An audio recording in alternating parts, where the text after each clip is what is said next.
Shalom Bapak Ibu Saudara-saudari yang terkasih, dimanapun saudara berada pada hari ini. Puji Tuhan, kembali pada hari ini kita bisa bersama-sama beribadah, walaupun secara online, tetapi saya percaya itu tidak akan mengurangi hasrat kita untuk datang beribadah, memuji menyembah Tuhan seperti tadi. Karena tempat atau situasi sejatinya tidak boleh menghalangi kita untuk datang beribadah kepada Tuhan. Amin saudara. Oleh sebab itu pada hari ini saya percaya bagian daripada firman Tuhan yang akan kita dengarkan akan menguatkan kita, akan meneguhkan kita kembali. Tema kita pada hari ini adalah His love never fails. Kasihnya tidak pernah gagal. Kita di dalam kasih kita kepada sesama maupun kepada Tuhan, terkadang kita mengalami banyak kegagalan. Kita seringkali berubah tidak setia, berubah tidak mengasihi, ya, sebelumnya mengasihi lalu kemudian berubah tidak mengasihi, tidak setia, tidak menunjukkan rasa kasih yang semula. Kasih kita semakin dingin, kasih kita semakin suam-suam. Bahkan sering ada banyak orang juga yang akhirnya berhenti mengasihi ketika dia mengalami kegagalan di dalam urusan kasih. Tetapi puji Tuhan, Allah kita adalah Allah yang tidak pernah gagal di dalam kasih-Nya. Amin saudara. Hari ini kita akan belajar satu hal yang sangat penting, ya, berkenaan dengan kasih. Belajar dari kegagalan yang dialami oleh Rasul Petrus di dalam menunjukkan kasihnya kepada Tuhan Yesus. Kegagalan Petrus dalam memenuhi janjinya menjelang Yesus akan berdoa dan kemudian ditangkap di Taman Getsemani. Kegagalan yang dapat dialami oleh semua orang. Kegagalan yang sering kali juga bahkan melumpuhkan kehidupan banyak orang sehingga orang tidak lagi berani memandang kepada masa depan. Kita pun seringkali demikian. Pasti kita tidak anti kegagalan. Kita pernah mengalami kegagalan. Kegagalan di dalam pekerjaan, kegagalan di dalam rumah tangga, hubungan suami istri, bahkan juga mungkin kegagalan di berbagai aspek kehidupan yang sering kali banyak orang merasa kehidupannya berakhir ketika dia mengalami kegagalan demi kegagalan. Dan tidak jarang berujung kepada putus asa dan bahkan kemudian orang kehilangan pengharapan. Nah, hari ini kita akan belajar 3 pelajaran penting dari apa yang dialami oleh Petrus, ya, yang kemudian akan menolong kita untuk bisa bangkit dari setiap kegagalan yang mungkin sedang kita alami hari-hari ini. Sehingga kita dimampukan untuk bisa menjangkau hari esok, ya, menjangkau hari esok yang baru.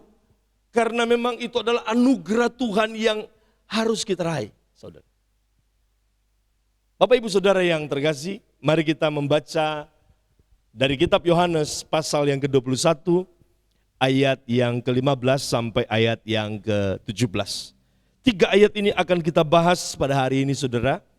Bagaimana kita belajar bahwa kasih-Nya tak pernah gagal. Bapak Ibu Saudara yang terkasih, mari kita akan membaca dari kitab Yohanes pasal yang ke-21, ayat yang ke-15 sampai ayat yang ke-17. Demikian firman Tuhan dalam perikop gembalakanlah domba-dombaku. Sesudah sarapan Yesus berkata kepada Simon Petrus, Simon anak Yohanes, apakah engkau mengasihi aku lebih daripada mereka ini? Jawab Petrus kepadanya, benar Tuhan, engkau tahu bahwa aku mengasihi engkau. Kata Yesus kepadanya, gembalakanlah domba-dombaku. Ayat yang ke-16. Kata Yesus pula kepadanya untuk kedua kalinya, Simon anak Yohanes, apakah engkau mengasihi aku? Jawab Petrus kepadanya, benar Tuhan, engkau tahu bahwa aku mengasihi engkau. Kata Yesus kepadanya, gembalakanlah domba-dombaku. Ayat yang ke-17, kata Yesus kepadanya untuk ketiga kalinya, Simon anak Yohanes, apakah engkau mengasihi aku? Maka sedih hati Petrus karena Yesus berkata untuk ketiga kalinya, apakah engkau mengasihi aku? Dan ia berkata kepadanya, Tuhan, engkau tahu segala sesuatu. Engkau tahu bahwa aku mengasihi engkau. Kata Yesus kepadanya, gembalakanlah domba-dombaku. Bapak Ibu Saudara yang terkasih, apa yang baru saja kita baca adalah catatan perjumpaan Petrus dan para murid-murid yang lain dengan Yesus di pinggir Danau Galilea.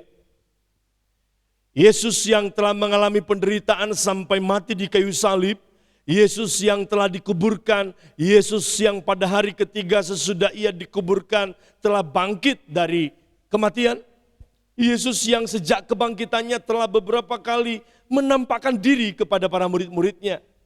Hanya sekarang, untuk pertama kalinya Yesus sedang berbicara secara khusus kepada Petrus di dalam catatan yang baru saja kita bacain. Nah, di dalam 3 ayat yang kita baca baru saja saudara, Yesus bertanya kepada Petrus, Simon anak Yohanes, apakah engkau mengasihi aku? Dan setiap kali Petrus menjawab pertanyaan tersebut dengan berkata, Tuhan, engkau tahu bahwa aku mengasihi engkau. Namun ketika untuk ketiga kalinya Yesus mengajukan pertanyaan yang sama, yaitu Simon anak Yohanes, apakah engkau mengasihi aku? Perhatikan saudara, apa yang dicatat di dalam ayat yang ke-17 tadi. Maka sedih hati Petrus, karena Yesus berkata untuk ketiga kalinya, apakah engkau mengasihi aku? Dan ia berkata kepadanya, Tuhan, engkau tahu segala sesuatu. Engkau tahu bahwa aku mengasihi engkau. Dan kemudian Yesus berkata kepadanya apa saudara? Gembalakanlah domba-dombaku. Bapak Ibu Saudara yang terkasih, menurut saudara, mengapa Yesus bertanya kepada Petrus, apakah engkau mengasihi aku? Bukankah apabila kita baca dalam Alkitab, tanpa diragukan lagi bahwa Petrus adalah seorang murid yang beriman. Seorang yang sangat mengasihi Yesus. Ketika di Kaisaria Filipi, bukankah Petrus yang mewakili para murid berkata dengan mengungkapkan pernyataan bersejarah bahwa Yesus itu adalah anak Allah yang hidup. Dicatat di dalam Matius pasal 16, saudara.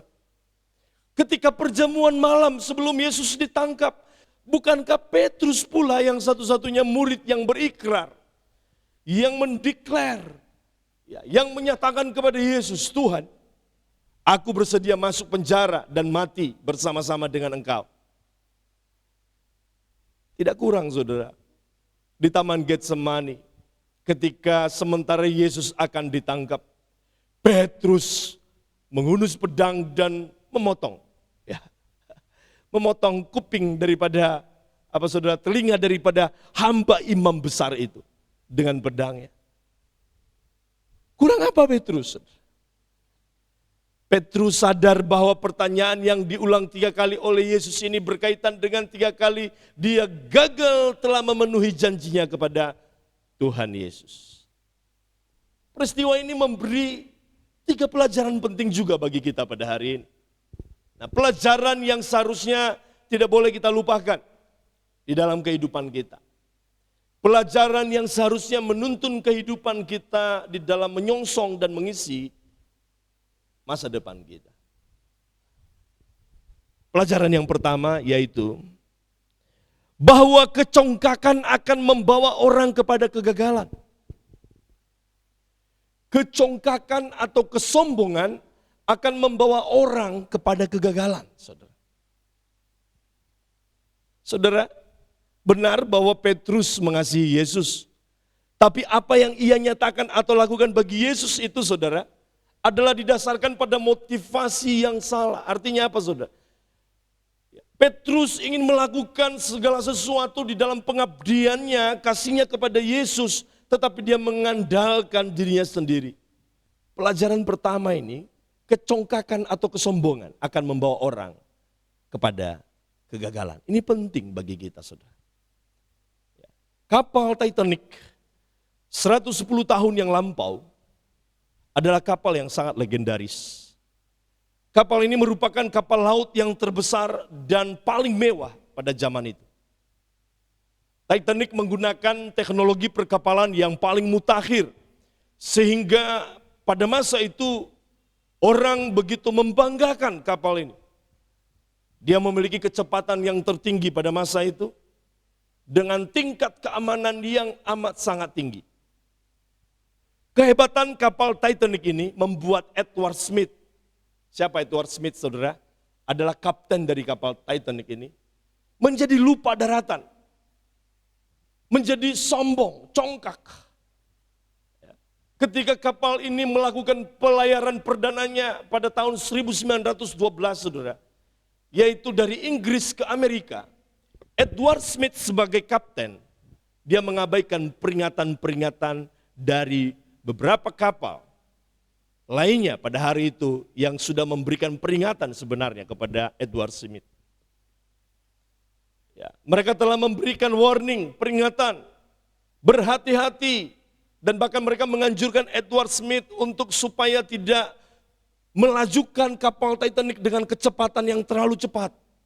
Alasannya karena jalur dari Inggris ke Amerika itu akan melewati sebuah samudra Atlantik yang pada saat itu merupakan jalur pelayaran yang sangat berbahaya. Wilayah yang dia akan dilalui oleh kapal Titanic ini sedang banyak terbentuk gunung-gunung es, saudara. Gunung es yang bisa membahayakan keselamatan kapal. Sebaliknya, bukannya mendengarkan apa yang menjadi saran daripada kapten-kapten kapal lainnya, Edward Smith sebagai kapten kapal Titanic, dia malah memerintahkan kepada juru mesinnya agar memacu kapal Titanic dengan kecepatan yang penuh.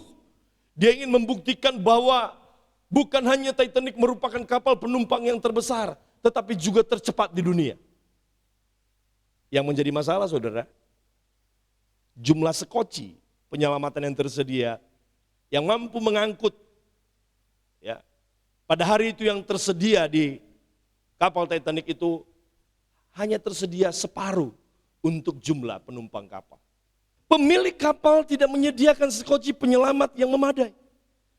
Karena yakin bahwa kapal Titanic ini tidak akan dapat tenggelam. Ya. Kesombongan ini, saudara, tergambar dari satu ucapan salah seorang pegawai White Star Line atau perusahaan pemilik kapal laut Titanic ini. Ketika dia berkata pada saat kapal Titanic diluncurkan, dia berkata, "Not even God himself could sink this ship." Bahkan Tuhan sendiri pun tidak akan dapat menenggelamkan kapal ini. Sebuah pernyataan yang kelewat sombong dan gegabah tentu saja. Kapal Titanic tenggelam ke dasar samudra Atlantik dengan menelan korban nyawa lebih dari 1.500 orang. Hal tersebut bukan saja diakibatkan oleh gunung es yang menghadang di tengah perjalanan. Kapal yang legendaris ini tenggelam sebagai akibat daripada kesombongan.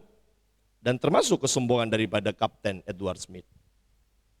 Kecerobohan yang mengakibatkan kegagalan inilah yang juga dialami oleh Petrus.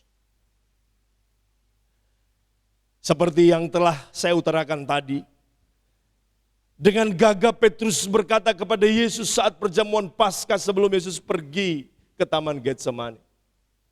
Dan kemudian ditangkap di sana. "Tuhan, aku bersedia masuk penjara dan mati bersama-sama dengan Engkau."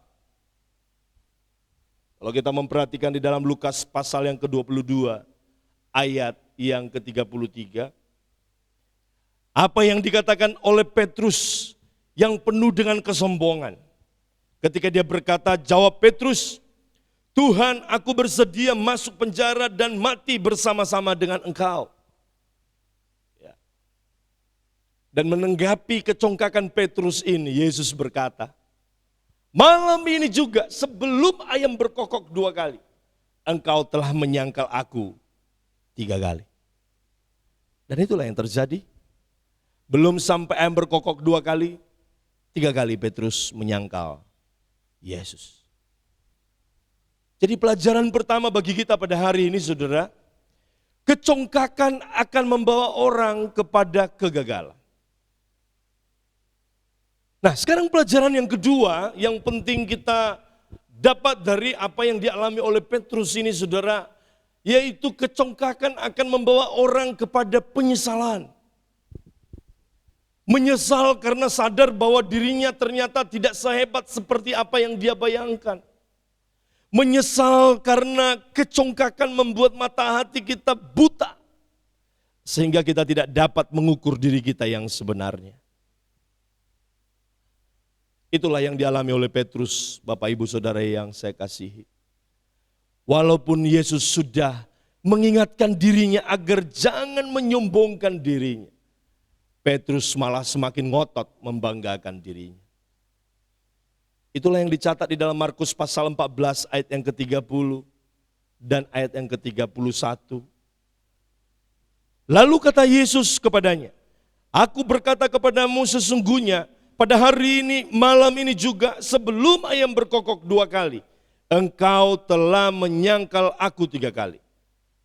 Tetapi dengan lebih bersungguh-sungguh," perhatikan, tetapi dengan lebih bersungguh-sungguh, apa yang Petrus katakan saudara?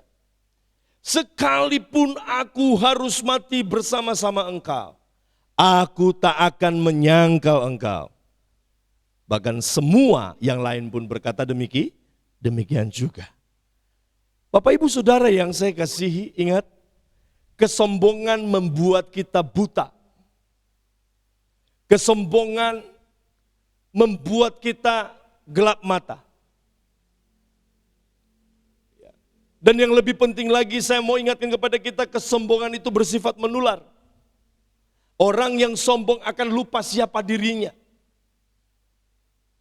Dia akan lupa siapa dirinya yang sebenarnya. Orang yang sombong tidak akan sadar bahwa dirinya sedang sombong. Mengapa saudara? Karena kesombongan itu membutakan mata hatinya. Bukan itu saja saudara, kesombongan itu bersifat menular. Kalau saudara dekat dengan orang yang sombong, cepat atau lambat saudara juga akan ikut sombong saudara. Lihat kepada Petrus dan murid-murid yang lain.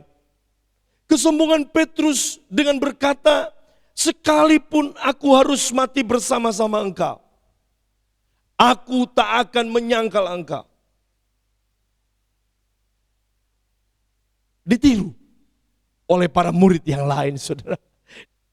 Jadi dalam kalimat terakhir dari Markus pasal 14 ayat 31 dicatat bahwa semua murid yang lain pun berkata demikian. Berkata yang sama, "Sekalipun aku harus mati bersama engkau, aku tak akan menyangkal engkau." Sikap kesombongan adalah sikap yang menular. Kesombongan hanya akan membuahkan penyesalan. Tetapi kita juga tahu bahwa penyesalan selalu datang terlambat, saudara. Itulah yang dialami oleh Petrus.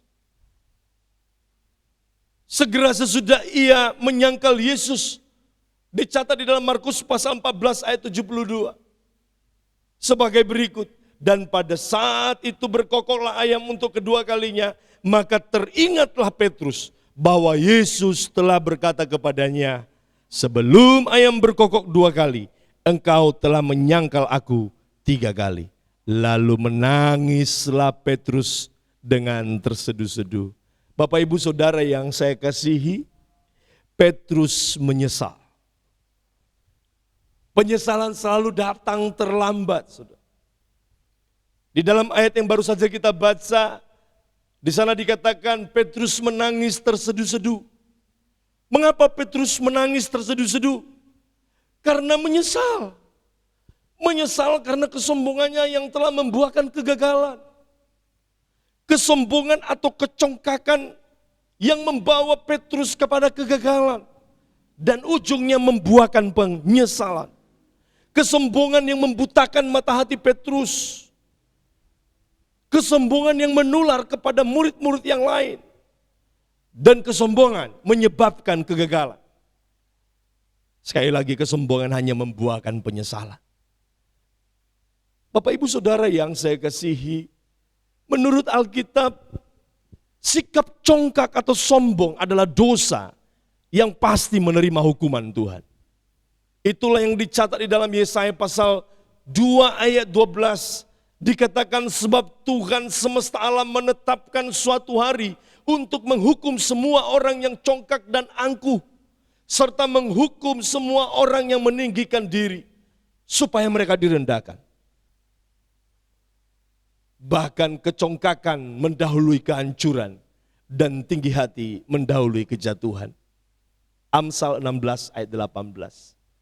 Bapak Ibu Saudara yang saya kasihi, pernyataan Alkitab ini terbukti, sebab bukankah sikap seperti ini yang menghantarkan Petrus kepada tindakan pengkhianatannya, yang kemudian berujung kepada penyesalan? Ya, sikap sombong, sikap congkak. Hari-hari ini, kalau kita memperhatikan apa yang terjadi pada bangsa kita, tidak hanya bangsa kita, seluruh dunia, kesombongan, kecongkakan manusia diruntuhkan habis ketika wabah COVID-19 sedang melanda, saudara. Wabah ini seharusnya menyadarkan kita tentang betapa lemahnya manusia. Tidak ada yang perlu disombongkan. Hari ini manusia tidak bisa menyombongkan uang yang dia punya, jabatan yang dia punya. Ketika COVID datang melanda, saudara, maka dia tidak peduli apakah engkau menteri, apakah engkau presiden, apakah engkau anak petani, apakah orang kaya, apakah engkau orang miskin. Virus yang sangat kecil ini, saudara, sedemikian kecilnya bahkan kita tidak mampu melihat dengan mata telanjang, ternyata mampu melumpuhkan seluruh dunia. Mampu melumpuhkan setiap kesombongan manusia. Oleh sebab itu, saudara, belajar dari apa yang terjadi ini, maka seharusnya kita menyadarkan diri kita bahwa di dalam menghadapi hari-hari ini, tinggalkan kesombongan, tinggalkan keangkuhan, kecongkakan kita. Jangan kita membiarkan sikap arogan, sombong dan congkak menguasai hati kita. Sebab kecongkakan, kesombongan, tadi yang pertama akan mengakibatkan kegagalan. Dan yang kedua, saudara, akan membuahkan penyesalan. Nah, oleh sebab itu, kita harus menanggalkan itu dalam kehidupan kita. Kita harus pastikan bahwa tidak ada yang perlu kita pertahankan sebagai sebuah keangkuhan, kesombongan. Firman Tuhan berkata kalau kita mau bermegah, kalau kita mau berbangga, kita harus bermegah. Karena pengenalan kita akan Kristus. Bukan karena kita merasa hebat. Saya anti COVID, saya tidak akan kena penyakit COVID. Karena saya memiliki iman yang hebat. Bukan, saudara.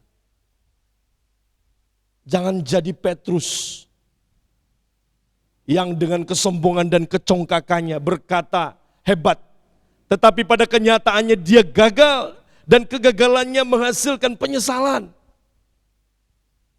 Jangan, saudara. Kita tadi sudah belajar bahwa kecongkakan, kesombongan akan mengakibatkan kegagalan.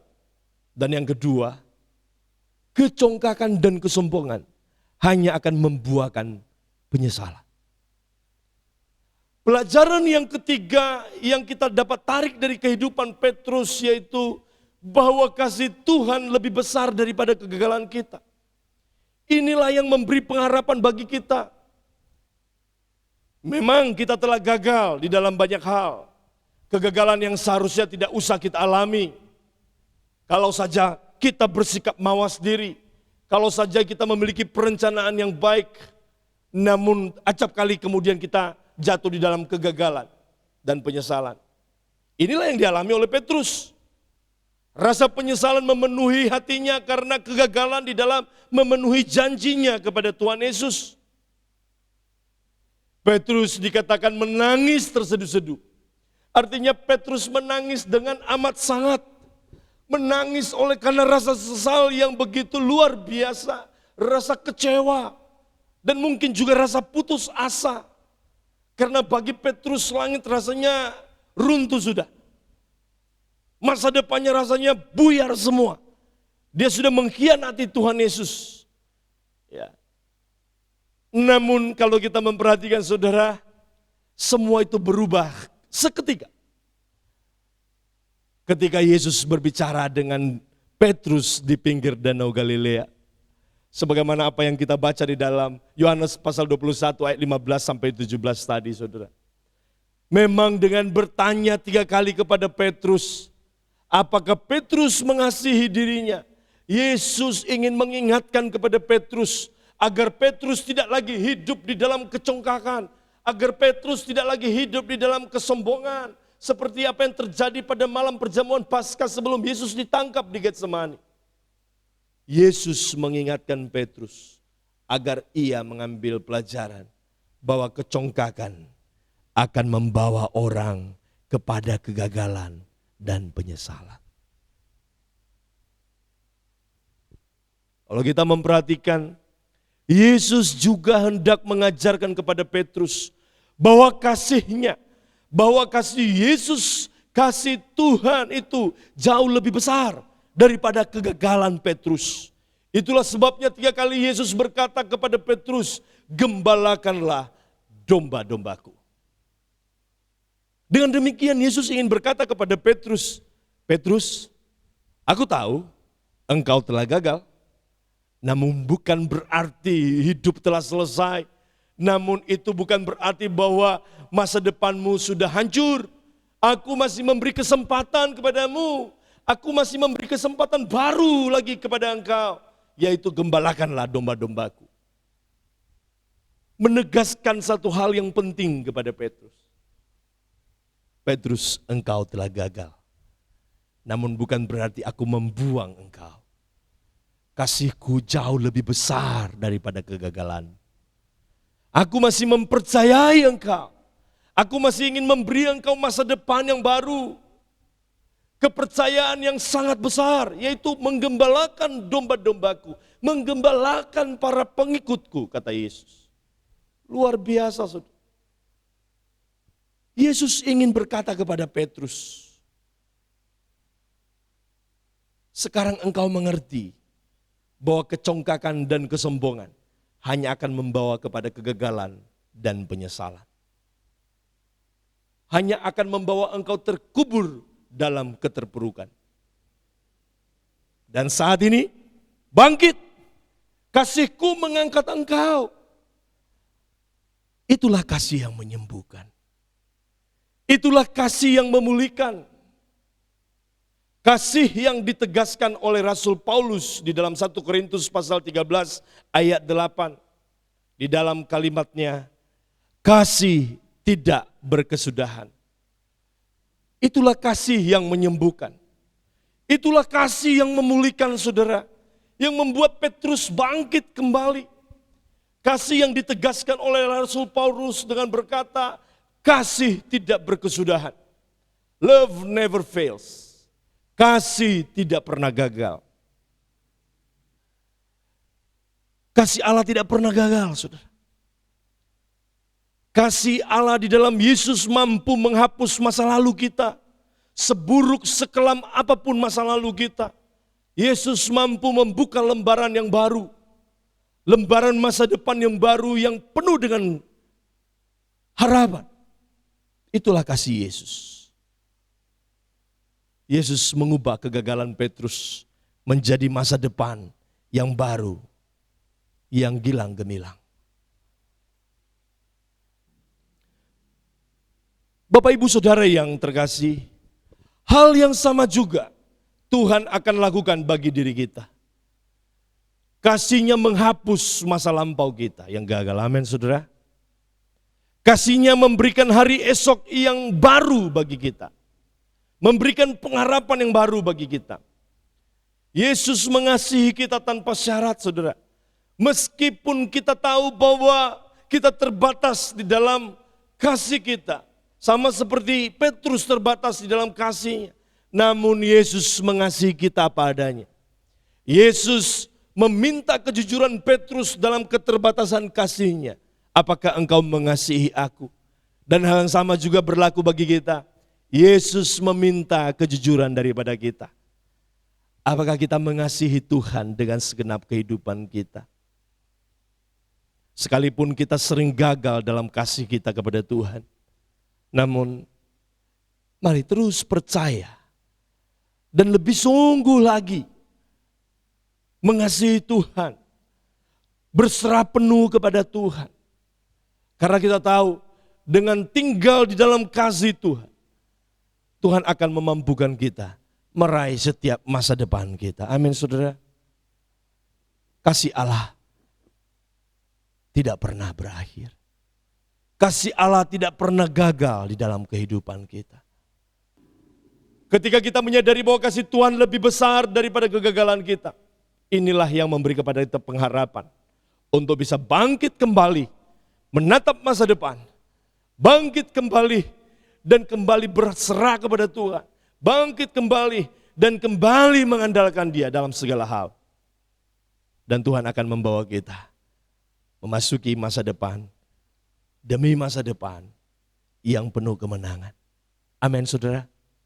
Hari ini doa saya bagi Bapak Ibu Saudara-saudari, dimanapun saudara berada, senantiasa berpegang teguh kepada kasih Tuhan yang tak pernah gagal dalam hidup kita. Kasih Tuhan yang melampaui setiap kegagalan dan masa lalu kita. Dan ketika kita senantiasa berpegang teguh kepada Dia, sekalipun kita jatuh, tetapi kita tidak sampai tergeletak. Amin saudara. Karena kasih Tuhan akan kembali mengangkat kita tinggi, membawa kita kepada jalan kemenangannya. Tuhan Yesus memberkati. Mari kita berdoa. Bapa, kami bersyukur untuk firman-Mu yang meneguhkan kami pada hari ini. Hari ini kami belajar untuk tidak sombong dan congkak. Karena kesombongan hanya akan membawa kami ke dalam kegagalan. Kesombongan hanya membawa kami ke dalam penyesalan. Kegagalan demi kegagalan yang boleh kami alami, itu hanya akan membawa kami tidak bisa mampu melihat masa depan yang Tuhan sediakan bagi kami. Pada hari ini ya Tuhan, kami bersyukur untuk firman-Mu yang meneguhkan kami. Kami mau senantiasa mengandalkan Engkau lebih daripada segala-galanya. Biarlah kasih-Mu terus memulihkan kasih kami. Kasih yang mula-mula. Kasih Allah terus memenuhi hati dan pikiran kami. Terima kasih untuk firman-Mu Tuhan. Terpujilah nama-Mu. Di dalam nama Yesus kami berdoa dan mengucap syukur. Amin.